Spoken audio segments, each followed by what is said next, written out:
पशुओं को मिलेगा प्यार और मिल्को मोर पशु आहार तो दूध बहेगा, मुनाफा बढ़ेगा। मिल्को मोर पशु आहार।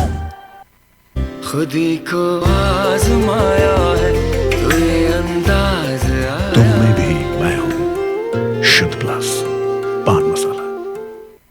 नमस्कार, आप देख रहे हैं आपका अपना चैनल लोकमंच न्यूज और मैं हूं आपके साथ सत्यम गौर। बुलेटिन की शुरुआत अहम खबर के साथ। सबसे पहले बात करेंगे उत्तर प्रदेश के नोएडा की। नोएडा के थाना सेक्टर 39 में पुलिस की बदमाशों से मुठभेड़ में कार का शीशा तोड़कर लैपटॉप और अन्य सामान चोरी करने वाले 3 बदमाश दीपक उर्फ निक्की, बबलू उर्फ दिनेश और जाकिर गोली लगने से घायल हो गए हैं, जिसके बाद पुलिस ने इनको गिरफ्तार कर लिया है। वहीं पुलिस ने इनके कब्जे से एक ऑटो, 22 लैपटॉप, 5 टैबलेट और एक गुलेल सहित लोहे की 20 गोली और सहित आपको बताते चले कि अवैध असलहा बरामद किया है और इनको गिरफ्तार कर इनसे पूछताछ की जा रही है। इसके साथ ही आपको बताते चले कि जो घायल बदमाश है उनको अस्पताल में भर्ती करा दिया गया है। तो बड़ी और अहम जानकारी आप तक पहुंचा रहे हैं। पुलिस को बड़ी सफलता हाथ लगी है। पुलिस ने इन बदमाशों को गिरफ्तार किया है। पुलिस और बदमाशों के बीच मुठभेड़ हुई है। तस्वीरें भी हम आपको साफ तौर पर दिखा रहे हैं। ये तस्वीरें नोएडा की हैं, सेक्टर 39 थाना क्षेत्र की। देख सकते हैं किस तरीके से पुलिस को यहाँ पर सफलता मिली है। पुलिस ने मुठभेड़ के दौरान इन बदमाशों को गिरफ्तार किया है। इनके पास से भारी मात्रा में असलाहा और गोलियां और इसके साथ ही 20 लैपटॉप बरामद हुए हैं। तो तस्वीरें दिखा रहे हैं। योगी आदित्यनाथ ने जिस तरीके से कहा था कि या तो अपराध छोड़ दो, नहीं तो उत्तर प्रदेश छोड़ दो, और इसके बाद से लगातार ठोको नीति के दायरे में पुलिस लगातार अपराधियों का खात्मा कर रही है। और एक बार फिर से नोएडा पुलिस को बड़ी सफलता हाथ लगी है। पुलिस ने इन अपराधियों को मुठभेड़ के दौरान गिरफ्तार कर लिया है। और इस खबर पर ज्यादा जानकारी के साथ हमारे संवाददाता हरिशंकर हमारे साथ सीधा फोन लाइन से जुड़ गए हैं। हरिशंकर, पुलिस को बड़ी सफलता हाथ लगी है। पुलिस ने यहां पर बदमाशों को गिरफ्तार कर लिया है। मामले को लेकर क्या कुछ अपडेट है आपके पास? जी बिल्कुल सत्यम जी, बता दें कि ये मुठभेड़ जो है 39 थाना क्षेत्र में हुई है और ये बदमाश जो है गाड़ियों के शीशा तोड़ के उसमें से कीमती सामान चोरी कर लिया करते थे और कई जगह कई ऐसे मामले हैं जो इन पर लगी हुई हैं। आपको बता दें कि पुलिस से जो मुठभेड़ हुई है, कार का शीशा तोड़ के लैपटॉप और अन्य सामान चोरी कर लिया करते थे। इसमें से 3 बदमाश जो है दीपक और निखिल, बबलू, दिनेश तथा जाकिर जो है पुलिस की गोली से घायल हो चुके हैं। इनके पास से एक ऑटो, 22 लैपटॉप, 5 टैबलेट और एक जो गुलेल होती है जिससे ये गाड़ी का शीशा तोड़ करके चोरियां करते हैं, वो मिली है और 20 गोलियां मिली है जो छोटी छोटी गोल छर्रे टाइप की होती है। अवैध तरीके के असला ये रखते थे। एनसीआर में दर्जनों मुकदमे दर्ज है इन पर। उन्होंने सैकड़ों इस तरीके की चोरी की वारदात को अंजाम दिया हुआ है। फिलहाल इस पर कार्रवाई की जा रही है और आगे भी चेकिंग के दौरान इनकी जो पुरानी जो हिस्ट्री है, क्राइम हिस्ट्री, वो जांची जा रही है। बिल्कुल, इनसे पूछताछ लगातार पुलिस की जारी है और इनका क्राइम अपराध जो भी है वो अब निकाला जा रहा है, खंगाला जा रहा है। फिलहाल तमाम जानकारी साझा करने के लिए हरिशंकर आपका बहुत बहुत शुक्रिया। और अगली बड़ी खबर बलरामपुर से सामने निकल कर आ रही है। बलरामपुर में नहीं थम रहा है कोरोना का कहर। बड़ी खबर आपको बता रहे हैं। कोरोना के मामले पूरे देश में सामने निकल कर आ रहे हैं। आपको बताते चले कि आज देश में 1.5 लाख से अधिक कोरोना के मामले सामने निकल कर आए हैं और इसी दायरे में बलरामपुर भी है। बलरामपुर भी इससे अछूता नजर नहीं आ रहा है। बलरामपुर में भी कोरोना का कहर देखने को मिल रहा है। आए दिन जिले में लगातार बढ़ रहे हैं कोरोना के केस। लोगों की लापरवाही से जिले में बढ़ रहे हैं कोरोना के केस। लोगों से लगातार सरकार अपील कर रही है कि मास्क, सैनिटाइजर और सोशल डिस्टेंसिंग का पालन करें, लेकिन लोग इन सब चीज़ों का पालन करते हुए नजर नहीं आ रहे हैं। कहीं ना कहीं एक वजह ये भी बन रही है कि लोगों की लापरवाही कोरोना को आगे बढ़ा रही है। कोरोना के आज 9 मामले सामने निकल कर आए हैं। बलरामपुर जिले में कोरोना के कुल 21 मामले सामने निकल कर आ गए हैं। और एक बात आपको बताते चले कि अगर कोरोना से जीतना है तो हम सबको एक साथ होना पड़ेगा और कोरोना की लड़ाई एक साथ मिलकर लड़नी होगी, क्योंकि पहली लहर, दूसरी लहर को हम हरा चुके हैं और तीसरी लहर बताई जा रही है ये, और इसको भी हमें हराना है। तो जो नियम सरकार ने बताए हैं या जारी किए हैं निर्देश, उनका हमें पालन करना है। बलरामपुर की तस्वीरें हम आपको दिखा रहे हैं। बलरामपुर में भी कोरोना का कहर लगातार जारी है। कुल केस बलरामपुर में 21 आ चुके हैं। चलिए खबरों में आगे बढ़ेंगे। अगली खबर उत्तराखंड के चमोली से सामने निकल कर आ रही है। चमोली के थाना थराली पुलिस के हाथ एक बड़ी सफलता हाथ लगी है। यहां थाना थराली पुलिस ने थाना अध्यक्ष ब्रजमोहन सिंह राणा के नेतृत्व में देवाल तिराहे से चेकिंग के दौरान 2 युवकों से 1.5 किलो चरस बरामद की है। गिरफ्तार दोनों युवक देवाल विकास खंड के हिमानी घेर के रहने वाले बताए जा रहे हैं और पुलिस के मुताबिक पकड़ी गई चरस की कीमत लगभग 2,85,000 रुपए बताई जा रही है और थाना थराली पुलिस ने दोनों को गिरफ्तार कर लिया है और इनके खिलाफ अब कार्रवाई की जा रही है। तो बड़ी और अहम जानकारी आपको चमोली से हम पहुंचा रहे हैं, जहां पर पुलिस को बड़ी सफलता हाथ लगी है। पुलिस ने मादक पदार्थ इनके पास से बरामद किया है और दोनों को गिरफ्तार कर लिया है। मादक पदार्थ की बाजार में कीमत 2 लाख से अधिक आंकी जा रही है। देखिए, आज दिनांक 8/1/22 को हमारे पुलिसकर्मियों द्वारा देवाल तिराहे पर चेकिंग की जा रही थी, जहां पर 2 व्यक्तियों को उनके द्वारा चेकिंग के दौरान लगभग 1.5 किलो चरस के साथ पकड़ा गया। पुलिस द्वारा इसमें आवश्यक कार्रवाई की जा रही है और इस काम के लिए पुलिस अधीक्षक महोदय द्वारा 2,500 की राशि प्रदान की जाएगी। इतनी बड़ी मात्रा में जो खेत अभी चरस से बरामद हुई है, क्या कुछ इनसे पूछताछ में इनके द्वारा कुछ बोला गया है? क्या कुछ पूछताछ की गई है? कहाँ ये चरस ले जाई जा रही थी और कौन कौन इस कारोबार के साथ युक्त और कोई नाम सामने आया? इस संबंध में इनसे पूछताछ की जा रही है और जिस प्रकार की जानकारी इनसे प्राप्त होगी उस अनुसार कार्रवाई की जाएगी। चलिए खबरों में आगे बढ़ेंगे। उत्तर प्रदेश में 2022 में होने वाले चुनाव का बिगुल बज चुका है, यानी कि अब उल्टी गिनती शुरू हो गई है। प्रदेश में आचार संहिता लग गई है। 10 फरवरी से उत्तर प्रदेश में चुनाव प्रारंभ हो जाएगा। इसको लेकर आपको बताते चले चुनाव आयोग ने भी प्रेस कॉन्फ्रेंस की है और साथ ही साथ गाजियाबाद जिला प्रशासन ने भी प्रेस कॉन्फ्रेंस की है। बताते चले कि चुनाव निष्पक्षता के साथ कराया जाएगा।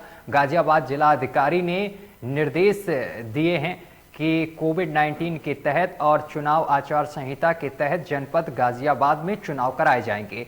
किसी भी प्रकार का हुड़दंग नहीं यहां पर देखने को मिलेगा, क्योंकि इसको लेकर पुलिस पूरी तरीके से मुस्तैद रहेगी। इसी के साथ साथ किसी भी प्रकार की होल्डिंग्स जो रास्ते में लगी होती हैं वो भी अब हटा दी जाएंगी। प्रशासन सभी नियमों का पालन करेगा। पुलिस की तरफ से फोर्स पहुंच जाएगी और बीएसएफ की 10 कंपनियां गाजियाबाद में चुनाव कराने के लिए पहुंचेंगी और इस बात की जानकारी गाजियाबाद के डीएम और एसएसपी ने दी है। और इस खबर पर ज्यादा जानकारी के साथ हमारे संवाददाता अजीत रावत हमारे साथ सीधा फोन लाइन पर जुड़ गए हैं। अजीत, जिस तरीके से अब चुनाव का बिगुल बज चुका है, एक तरीके से उल्टा गिनती आज से शुरू हो गई है, इसको लेकर गाजियाबाद प्रशासन भी अलर्ट मोड पर नजर आ रहा है। क्या कुछ अपडेट है और किस तरीके की यहाँ पर सावधानियां बरती जाएंगी गाजियाबाद पुलिस की तरफ से?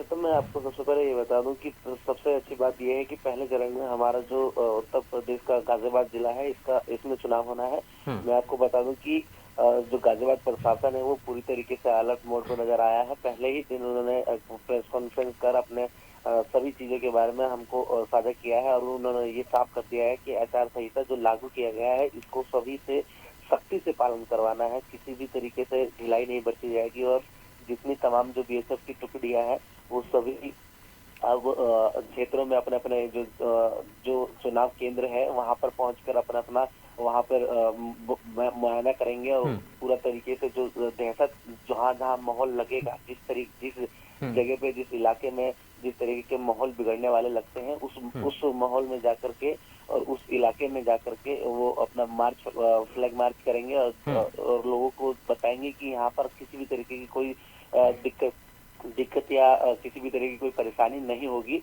और यहाँ पर हमारी उपस्थिति में ही चुनाव करवाया जाएगा। तो लोगों के मन से भी डर और भय निकालना उन्होंने साफ कर दिया है कि अजीत जो होल्डिंग्स लगी होती हैं सड़कों पर, उनको लेकर क्या एक्शन अभी तक लिया गया है? पुलिस की तरफ से होल्डिंग्स वगैरह उतारी गई? देखिए, चुनाव आयोग के फैसले के बाद ये सीधा उन्होंने 5 बजे से यहाँ पर गाजियाबाद में होर्डिंग जो है वो तमाम जितनी पार्टियां हैं उनके होर्डिंग जो है हटने शुरू किए गए हैं। और ये सबसे पहले यही काम किया गया है। जो अब जो राशन मिला करते थे महीने में 2 बार, जो जिसपे नरेंद्र मोदी जी की फोटो और योगी आदित्यनाथ की फोटो आती थी, वो भी हटाने के निर्देश दिए गए हैं। और साथ ही साथ मैं आपको बता दूं कि जो डर का माहौल पैदा कर रहे हैं, अभी हाल ही में ही जमीनी विवाद के चक्कर में गंभीर धाराओं में 13 लोगों पर मुकदमा भी दर्ज किया गया है, क्योंकि किसी भी तरीके से ढिलाई बरती नहीं जाएगी। चलिए, तमाम जानकारी साझा करने के लिए बहुत बहुत शुक्रिया आपका। तो गाजियाबाद पुलिस प्रशासन अब पूरी तरीके से सतर्क नजर आ रहा है। हो सकता है कुछ एक्स्ट्रा फोर्स भी मिले, जिसको डिप्लॉय किया जाएगा। डिस्ट्रिक्ट सिक्योरिटी प्लान टेंटेटिव बन गया है, लेकिन फोर्स डिप्लॉयमेंट का ऑर्डर आने के बाद में उसका प्रॉपर जो प्लान है वो बनने के बाद उसको मीडिया में रिलीज किया जाएगा। अभी एरिया डोमिनेशन के लिए इसी 10 तारीख से बीएसएफ की 2 कंपनी पहुंच रही है, जिससे इंटेंसिव एरिया डोमिनेशन पेट्रोलिंग 11 तारीख आफ्टरनून से लेकर शुरू कर दी जाएगी। पूरा उसका ऑडियो विजुअल हम लोगों को एलसीएमसी कमेटी को प्रोवाइड करते हैं, फिर उसका परीक्षण करके उनको परमिशन देने की व्यवस्था है। निर्वाचन कार्यक्रम जारी होने से, जैसा कि मैंने बताया, कि आदर्श आचार संहिता लागू हो गई है। और आदर्श आचार संहिता ये मैं इसको अपने जनपद की वेबसाइट पे भी और प्लस ये भारत निर्वाचन आयोग की वेबसाइट पे भी अवेलेबल है। और सभी राजनीतिक दलों से शीघ्र हम लोग कल बैठक करके उनको मॉडल कोड ऑफ कंडक्ट के बारे में पूरी तरह से अवगत करा देंगे कि उनको क्या करना है, क्या नहीं करना है। जैसा कि बहुत ही विस्तार से बताया है, सारा जो है जैसे ही चुनाव की घोषणा हो जाती है, मॉडल कोड ऑफ कंडक्ट जो है इमीडिएट प्रभावी हो जाता है। और उसमें जो भी प्रचार सामग्री है या इस तरह के जो भी विज्ञापन इत्यादि लगे होते हैं, जो शासकीय विज्ञापन इत्यादि, उनको 24 घंटे के अंदर हटाना होता है। उसके हटाने का कार्य प्रारंभ हो गया है। और जो हमारी मॉडल कोड ऑफ कंडक्ट को सुनिश्चित करने वाली टीमें हैं, वो पूरी तरह से अपना कार्य प्रारंभ कर देती हैं। साथ ही जो हमारा डिस्ट्रिक्ट इलेक्शन मैनेजमेंट प्लान है, जो हमारा डिस्ट्रिक्ट सिक्योरिटी प्लान है, जो हमारा मटेरियल मैनेजमेंट प्लान है, जो हमारा कम्युनिकेशन प्लान है, जो हमारा रूट चार्ट है, जितनी भी व्यवस्थाएं इसके लिए होती हैं, हम लोगों ने पहले से ही इसकी तैयारी, बेसिकली ये 6 महीना पहले से ही तैयारी प्रारंभ कर दी जाती है। उत्तराखंड के लाल कुआं से बड़ी खबर सामने निकल कर आ रही है। प्रदेश में आचार संहिता लागू होने के बाद एक्शन में पुलिस नजर आ रही है। बड़ी और अहम जानकारी आप तक पहुंचा रहे हैं उत्तराखंड से, जहां पर आपको बताते चले कि लाल कुआं में पुलिस प्रशासन एक्शन में नजर आ रहा है। आचार संहिता लागू होने के बाद पुलिस सड़कों पर उतरी है। पुलिस क्षेत्राधिकारी शांतनु पराशर के निर्देश के बाद सड़क पर पुलिस उतर आई है और कोतवाली पुलिस ने चालान किए हैं। सघन चेकिंग अभियान चालू किया है और इस दौरान कई गाड़ियों के चालान भी किए गए हैं। कोतवाली पुलिस ने कोरोना गाइडलाइंस के नियमों का पालन कराया है। मास्क न पहनने वाले लोगों को हिदायत दी है और कई लोगों के चालान भी काटे गए हैं। यातायात नियमों का उल्लंघन करने वाले लोगों के खिलाफ भी कार्रवाई की गई है। यातायात नियमों का उल्लंघन करने वाले लोगों के खिलाफ भी चालानी कार्रवाई की गई है।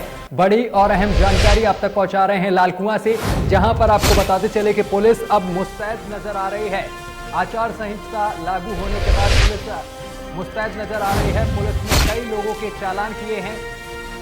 पुलिस क्षेत्राधिकारी शांतनु पराशर के निर्देशन पर यह कार्रवाई की गई है।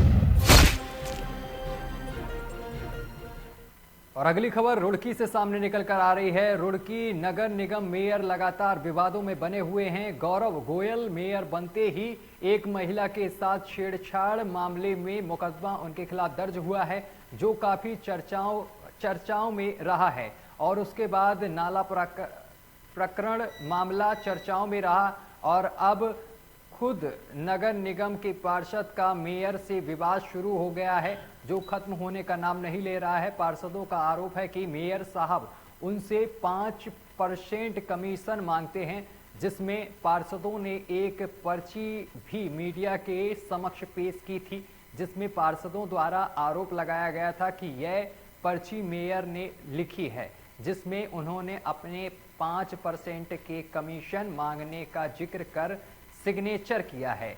बहरहाल यह मामला खत्म होने का नाम नहीं ले रहा है। आज भी बोर्ड क्षेत्र में काफी हंगामा देखने को मिला है, जिसमें पार्षदों ने आरोप लगाया है कि यह हंगामा मेयर की वजह से हुआ है।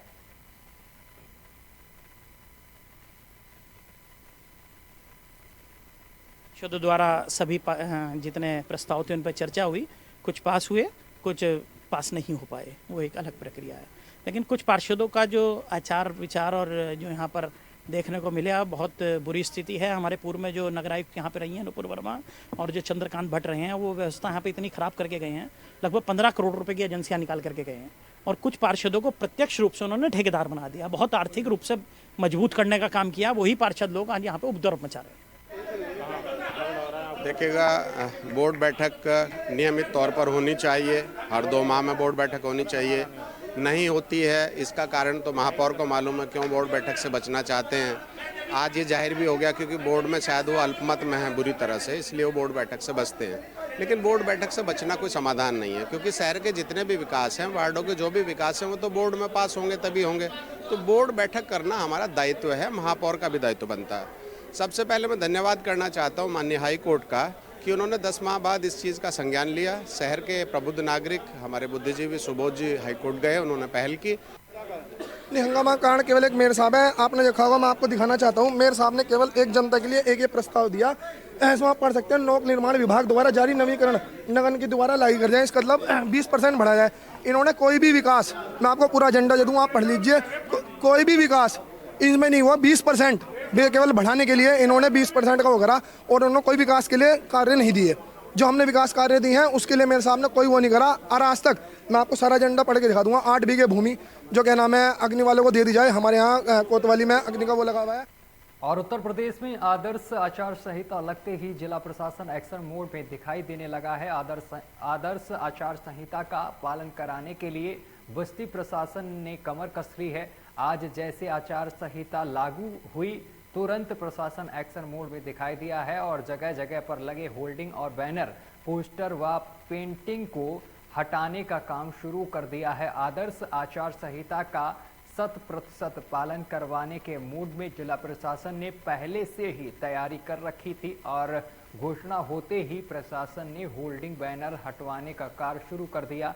आदर्श आचार संहिता को लेकर जिला प्रशासन, तहसील प्रशासन, नगर पालिका, नगर पंचायत के अधिकारी व पुलिस के सहयोग से होल्डिंग और बैनर उतारने जाने का काम शुरू हुआ। ज्वाइंट मजिस्ट्रेट अमृतपाल कौर और सीओ शेषमणि उपाध्यक्ष और उपाध्याय और तहसीलदार के सहयोग से ये कार्य किया गया। और तहसील प्रशासन किस तरीके से कदम उठाएगी? इसमें हमने आदेश तो जारी कर ही दिया है लिखित में, लेकिन सब लोगों को अलग से भी फोन कॉल करके ब्रीफ कर दिया गया है। नगर पंचायत के अधिकारियों को और विकास खंडों में जो हमारे वीडियोज हैं और जितने भी अधीनस्थ के कर्मचारी हैं, सबको ग्रुप्स बना के ड्यूटी लगा दी गई है पूरे क्षेत्र में। तहसील हरैया के रूरल और अर्बन एरियाज में तो 24 घंटे के अंदर अंदर, यानी कि कल 4 बजे तक हमारा यही है टारगेट कि सब जगह से किसी भी राजनीतिक या पॉलिटिकल इम्प्लीकेशन वाले जितने भी पोस्टर, बैनर्स, वॉल पेंटिंग है, कहीं पे भी वो नहीं रहेंगे कल 4 बजे तक, 24 घंटे के अंदर। और अगली खबर बुलंदशहर से सामने निकल कर आ रही है। बुलंदशहर में सोशल डिस्टेंसिंग और धारा 144 का उल्लंघन करने की खबर सामने निकल कर आई है। सोशल डिस्टेंसिंग की खुलेआम जमकर धज्जियां उड़ा रहे। बताते चले कि सियाना के गांव नयाबास के चौराहे पर बजरंग दल के दर्जनों कार्यकर्ताओं ने सियाना विधायक का पुतला फूंककर मुर्दाबाद के नारे लगाए हैं।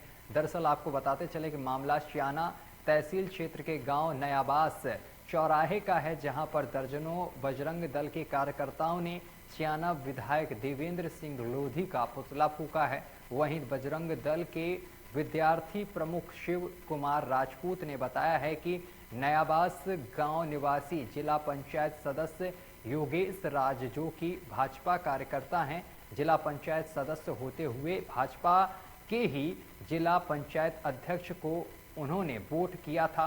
वहीं सुप्रीम कोर्ट से उनकी जमानत रद्द होने के बाद कल योगेश राज ने बुलंदशहर सत्र न्यायालय में सरेंडर किया था। अब सियाना विधायक देवेंद्र सिंह लोधी ने इस बयान के बाद, जिसमें देवेंद्र सिंह लोधी ने योगेश राज को भाजपा का कार्यकर्ता मानने से ही इनकार किया था।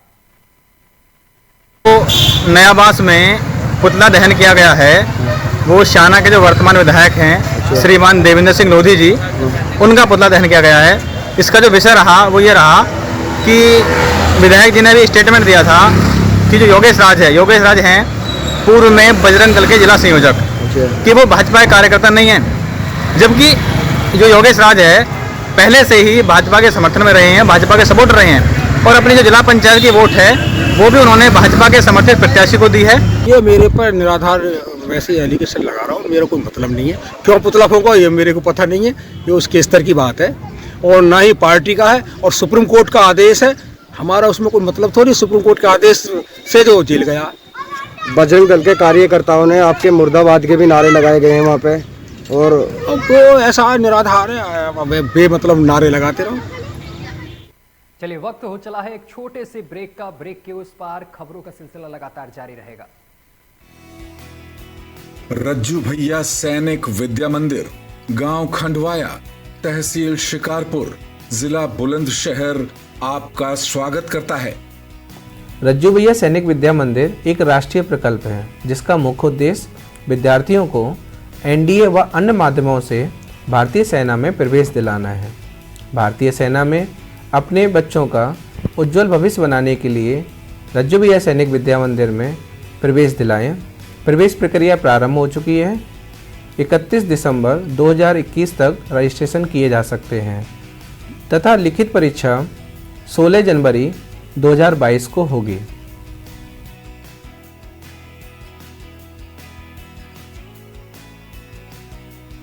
जो बच्चे रिटन एग्जाम क्लियर कर लेंगे उनका साक्षात्कार होगा, उसके बाद मेडिकल होगा, उसके बाद मेरिट लिस्ट तैयार की जाएगी और जो बच्चे मेरिट लिस्ट में आएंगे उन्हें इस स्कूल में एडमिशन दिया जाएगा। योग्य शिक्षकों के माध्यम से रज्जू भैया सैनिक विद्या मंदिर में छात्रों को योग्य सैनिक, योग्य नागरिक और सफल मनुष्य बनाने के अवसर का लाभ उठाएं।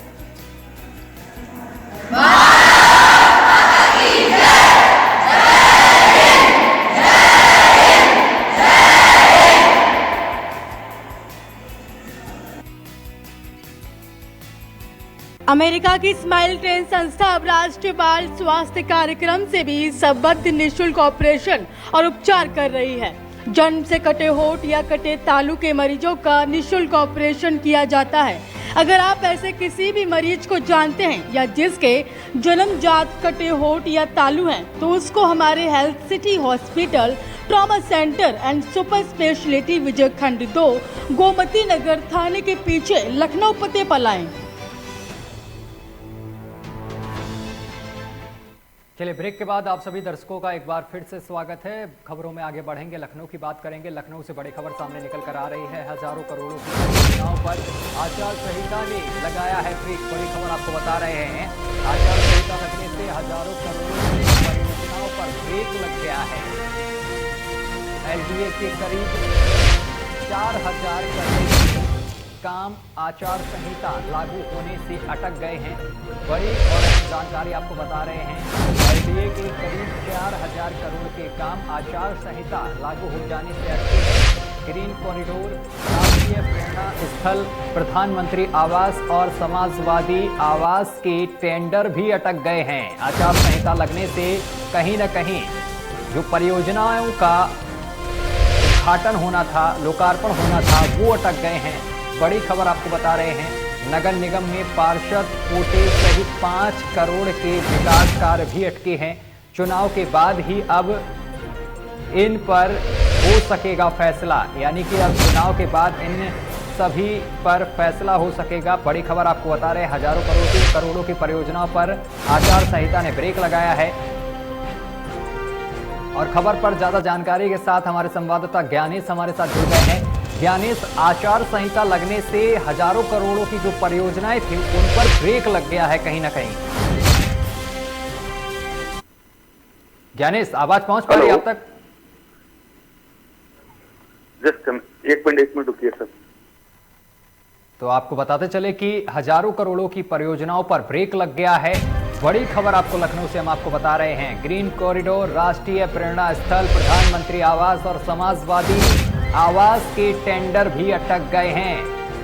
बड़ी खबर आपको बता रहे ज्ञानेश हमारे संवाददाता इस खबर पर जुड़ गए हैं ज्यादा जानकारी के साथ। ज्ञानेश, जिस तरीके से आचार संहिता लागू हुई और उसके बाद कई परियोजनाओं पर ब्रेक लगता हुआ दिखाई दे रहा है।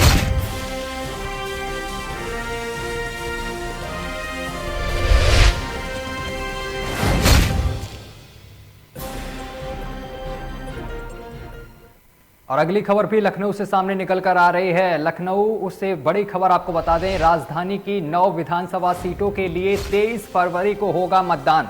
बड़ी खबर आपको बता रहे हैं लखनऊ से, जहां आपको बताते चले कि राजधानी की 9 विधानसभा सीटों के लिए 23 फरवरी को होगा मतदान। 38,04,114 मतदाता अपने मताधिकार का प्रयोग करेंगे।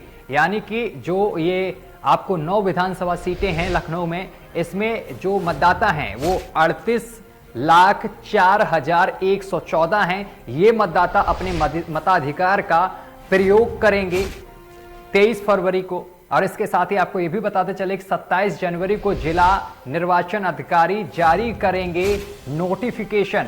आपकी बार 70 पार, साथ में कोरोना की हार।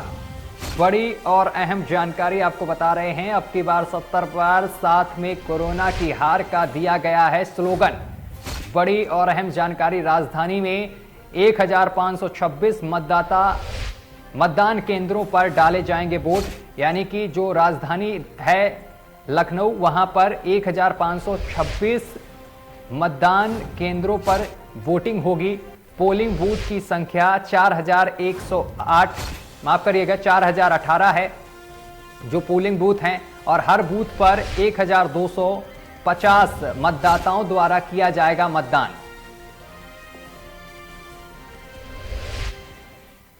और खबरों में आगे बढ़ेंगे, बात करेंगे इंदौर की। इंदौर शहर में फिश टाउन की नई शाखा सदर बाजार इलाके में नई ब्रांच के उद्घाटन पर यहां एक्वेरियम फिश की गई ऐसी प्रजातियां देखी गई हैं जो शहर में ही नहीं प्रदेश में भी बामुश्किल ही देखने को मिलती हैं। वहीं ढेरों रंग बिरंगी मछलियों के अलावा फिश टाउन पर अन्य पालतू बर्ड डॉग की प्रजातियां भी देखने को मिली हैं।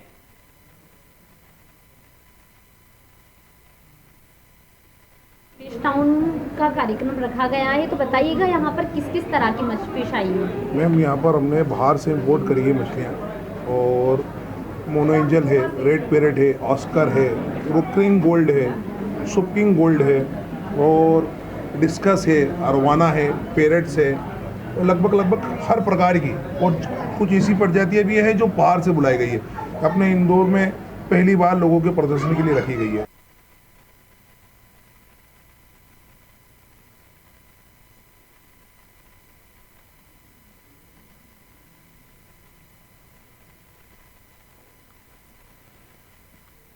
चलिए खबरों में आगे बढ़ेंगे। दिल्ली से इंदौर अपनी 5 दिवसीय यात्रा पर पधारे प्रसिद्ध कोच विजू गुजर का अखिल भारतीय गुजर महासभा और मध्य प्रदेश की युवा टीम ने अपने पदाधिकारियों के साथ स्वागत सम्मान किया है। प्रसिद्ध कोच विजू गुजर पहलवान, जिन्होंने देश भर में अनेकों पहलवानों को राष्ट्रीय एवं प्रदेश लेवल पर तैयार किया। साथ ही फिल्म सुल्तान में सलमान खान को दांव पेच सिखाने वाले विक्रम गुजर और बिग बॉस 10 के विजेता मनवीर गुजर के भी गुरु रहे हैं।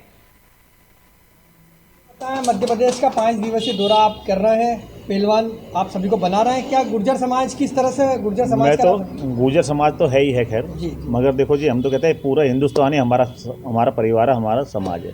क्योंकि जात पात की बात तो एक पीछे होगी। चलो जी, सब लोग, हम भी अपने गुजर हैं, गुजरों के लिए करते हैं, मगर हमारे लिए सातों जाति बराबर है। मैं तो इसलिए आया हूँ अपने साहब की स्वास्थ्य के लिए, भोले बाबा के यहाँ अर्जी लगाने के लिए, अपने बॉस के लिए, और अपने लोगों से मिलने के लिए, अपने समाज के लोगों से मिलने के लिए, और आप लोगों से मिलने के लिए, और मध्य प्रदेश घूमने के लिए। युवाओं के लिए क्या संदेश है सर? युवा के लिए यही है कि बस तकड़े रहो, मजबूत रहो, कसरत करो।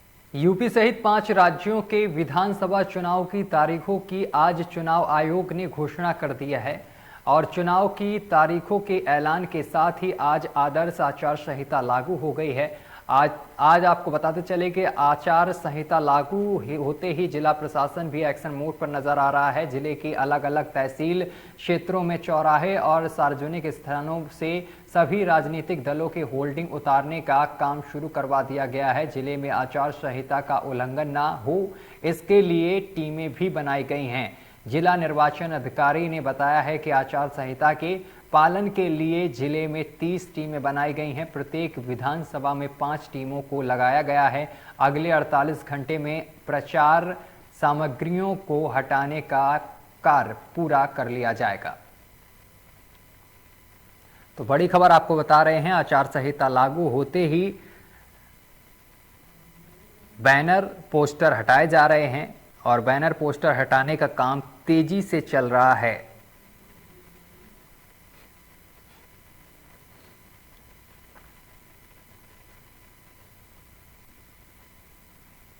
तो विधानसभा चुनाव की तारीखों की घोषणा हो गई है और इसी के साथ अब आपको बताते चले कि बैनर पोस्टर हटाने का काम तेजी से चल रहा है। जो राजनीतिक पार्टियों के बैनर पोस्टर सार्वजनिक स्थानों पर लगे हैं उनको हटाया जा रहा है।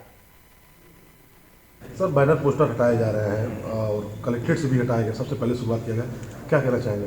देखिए, आज से ही आदर्श आचार संहिता लागू हो गई है और आज हमने सारे हमारे एसडीएम, सीओ और एसओज के साथ मीटिंग करी है और सभी को टीमें बना के लगाया है। हमने कुल हमारे 5 विधानसभा है जिसमें कुल 30 टीमें इसके लिए बनाई है और एक विधानसभा में भी 6 टीमें हैं और सभी ने अपना कार्य प्रारंभ कर दिया है। और इसमें हमने आज कलेक्ट्रेट से शुरुआत करी है और इसके अलावा भी शहर में जो एरिया है जहाँ बैनर पोस्टर लगे हैं वहाँ पे नगर पालिका के सहयोग से हम ये कार्यवाही शुरू कर दिए हैं। चलिए खबरों में आगे बढ़ेंगे। संभल की बात करेंगे। संभल के सपा सांसद सफरीकुर रहमान ने वर्ग को देवबंद के एटीएस और संभल में स्थापित हो रहे पीएसी सेंटर से डर लगता है। सांसद ने कहा है कि इलेक्शन में मुसलमानों खौफजदा कर मुसलमानों के वोटों को अपनी तरफ करने के ये सेंटर खोले जा रहे हैं। सांसद को एटीएस और पीएसी से सुरक्षा नजर नहीं आ रही है। सपा के वयोवृद्ध सांसद ने क्या कुछ कहा है, आइए आपको सुनवाते हैं। ये भाई वहाँ भी मुसलमान ही है, यहाँ भी ज्यादा मुसलमान ही है, तो इन्हें इस वक्त इलेक्शन सर पे खड़ा है तो हर जगह मतलब ये प्रेशर बिल्डअप कर रहे हैं और के मुसलमान खौफजदा हो जाएगा और वो अपने राय को बदल दे और वो वोट हमें मिल जाए। राजनीति मुसलमान से क्या मतलब है सांसद जी इसका? मुसलमान से क्या मतलब है? कैसे मुसलमान से क्या मतलब है? वहाँ मुस्लिम है, यहाँ मुस्लिम है, इससे क्या मतलब है? हमारी जब तादाद यहाँ मुसलमानों की ज्यादा है तो मुसलमान वोट को मतलब ये अपनी तरफ खींच। और अगली खबर शाजापुर से सामने निकल कर आ रही। शाजापुर में कांग्रेस जिला अध्यक्ष योगेंद्र सिंह बंटी ने स्वर्गीय मनोहर सिंह जी की जयंती पर कंबल वितरण करवाए हैं। वहीं शाजापुर, सुजालपुर और स्वर्गीय मनोहर लाल जी की जयंती पर कंबल वितरण किया गया है। पूर्व विधायक मनोहर सिंह की जयंती पर सुजालपुर में कंबल बांटे गए हैं। बताते चले कि बंटी बना की team bus stand, railway station और जहां जहां भी लोग बैठे हुए थे उनको कंबल दिए गए हैं। ठंड के बढ़ते प्रकोप को देखते हुए यहां पर कंबल इस टीम ने बांटे हैं। और उत्तर प्रदेश में एक बार फिर कोरोना वायरस अपने तीसरी लहर का कहर बरपाने लगा है। प्रदेश के कई जिले में कोरोना वायरस का संक्रमण अब तेजी से बढ़ता जा रहा है, जिसके बीच अब विधानसभा का चुनाव भी होना है। आपको बताते चले कि कोरोना वायरस जहां पहले और दूसरे लहर में देश और प्रदेश में लाखों जिंदगियों को खा लिया है और कई लोगों ने कोरोना वायरस संक्रमण के दौरान अपने को खो दिया है। और कोरोना वायरस के दौरान जहां लोगों ने लॉकडाउन का सामना किया था, वहीं देश की अर्थव्यवस्था भी कहीं ना कहीं बिगड़ गई थी, जिसको काबू करने के लिए सरकार ने कई बड़े कदम उठाए हैं और कोविड वैक्सीन के जरिए कोरोना वायरस पर काबू पाने का प्रयास किया है। लेकिन अब कोरोना वायरस का तीसरा लहर भी तेजी से बढ़ता दिखाई दे रहा है। जनपद श्रावस्ती में कोविड के पेशेंट धीरे धीरे बढ़ना शुरू कर दिए हैं। अभी हमारे यहाँ 5 केसेस कोविड पॉजिटिव मिले थे, जिसमें से एक गिलौला का था, 2 एसएसबी कैंप का, एक भिनगा का और एक सिरसिया का। तो सिरसिया का मरीज तो एक्टिव अब नहीं है और बाकी हमारे 4 अभी एक्टिव हैं। वो लोग होम आइसोलेशन में हैं, उनको सारे मेडिसिन किट्स वगैरह दे दी गई हैं। इसके अलावा हम लोग जिस तरह से केसेस बढ़ रहे हैं, अपने अस्पतालों को सारे वेंटिलेटर्स, कंसंट्रेटर सब जो सुदृढ़ कर लिया गया है। उन्नाव में गौशाला की ऐसी दशा है कि बताने पर आपके होश उड़ जाएंगे, क्योंकि आपको बताते चले यहाँ पर गौशाला में 8 गायों की दर्दनाक मौत से प्रशासन में हड़कंप मच गया है। 15 से अधिक गायों की हालत अभी भी बेहद गंभीर बनी हुई है। गौशाला में क्षमता से अधिक गायों को रखने की वजह से मौत हो रही है, तो वहीं तड़प तड़प कर मर रहे गौवंशों को कोई देखने वाला नहीं है। सूचना पर गौशाला पहुंचे एसडीएम सदर ने गौशाला परिसर में जेसीबी बुलाकर मृतक गौवंशों को गड़वाने की तैयारी की है। साथ ही आप बताते चले कि गौशाला में गौवंशों को खाने के लिए समय से चारा तक नहीं मिल रहा था। बेमौसम हो रही बारिश और ठंड से गायों की मौत के कारण बताए जा रहे हैं। बीते दिनों में भी उक्त गौशाला अपनी खामियों को लेकर सुर्खियों में रहा था। आपको बताते चले उन्नाव की सदर नगर पालिका के गदनखेड़ा बाईपास गौशाला का ये पूरा मामला है। चलिए, बुलेटिन में मेरे साथ अभी के लिए बस इतना ही। देश दुनिया की तमाम खबरें देखने के लिए देखते रहिए आपका अपना चैनल लोकमंच न्यूज।